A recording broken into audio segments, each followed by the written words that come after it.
How to send a Word document to WhatsApp in laptop. Hi everyone, this is Kate and welcome back to another video. And on today's video, we will learn how we can send a Word document to WhatsApp in laptop. So without further delay, let's get started.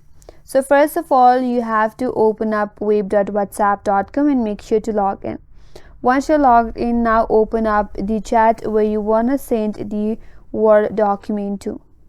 After that, what you can do is click on the plus icon right here, and from here click on document.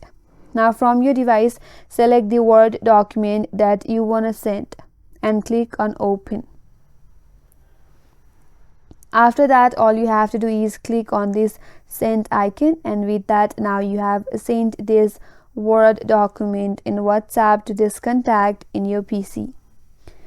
And that's all for today's video. Hope this video was helpful, and if you are new to our channel, consider subscribing.